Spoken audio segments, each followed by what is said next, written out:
Après les femmes et les enfants vulnérables de l'arrondissement de Ouédéméadja dans la commune de Lokossa l'année écoulée, c'est le tour des personnes en situation de handicap des communes de Boyikon, Zogbodomé et d'Abomey de bénéficier de la générosité de l'Église de Jésus-Christ des Saints des derniers jours à travers son programme dénommé « Éclairer le monde ». Éclairer le monde a une signification vraiment particulière.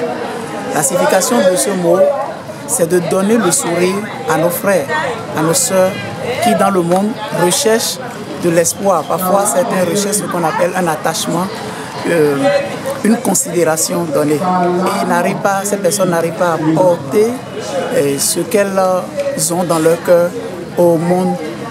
Et c'est grâce à cet événement, Éclairer le monde, par le biais de l'Église de Jésus-Christ des Saints des derniers jours, on pourvoit à des kits, dans notre contexte ici, des kits de nourriture pour soutenir ces familles qui certainement auront de la joie. Éclairer le monde est un mouvement chrétien mondial visant à toucher les cœurs et à changer des vies en faisant ce que Jésus-Christ a fait, c'est-à-dire nourrir les affamés, réconforter les personnes démunies, visiter les malades, les affligés et faire preuve de bonté envers tout le monde. À cet effet, d'importants kits alimentaires sont offerts à une centaine de personnes handicapées afin de leur permettre de passer de bons moments de fête de fin d'année. Quand vous prenez le sac, le kit alimentaire, nous avons un sac de riz, 5 kg, 2 litres d'eau, 2 litres de talon, 10 boîtes de sardines, 10 boîtes de tomates en boîte, et vous allez également trouver un carton de spaghettis.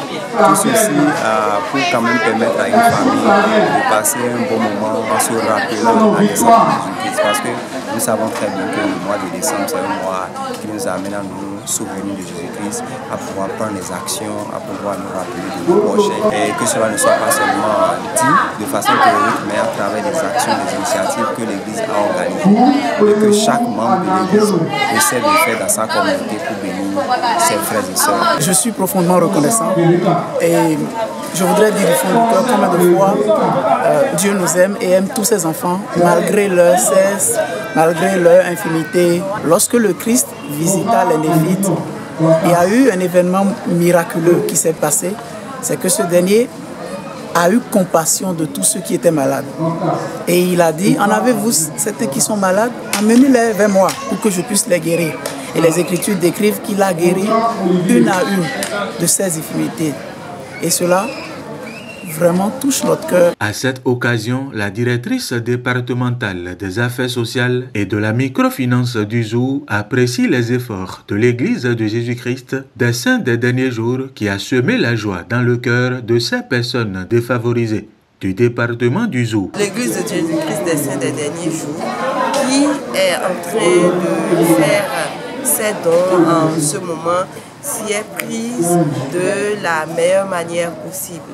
Les attaches ont été prises au niveau de notre ministère de tutelle qui nous a diligentés afin que nous puissions aider cette église à identifier des personnes vulnérables dans les 3 communes citées, à savoir Abomey, Boyikon et Zogbodomé. Nous avons veillé qu'il y ait un quota de personnes handicapées, un quota de femmes vulnérables également. Après ce don, les responsables de l'Église de Jésus-Christ des Saints des derniers jours se disent fiers d'avoir contribué au bonheur et à l'épanouissement des couches défavorisées du Zou et du Bénin. Par ailleurs, les activités du programme Éclairer le monde vont se poursuivre jusqu'au 1er janvier 2025.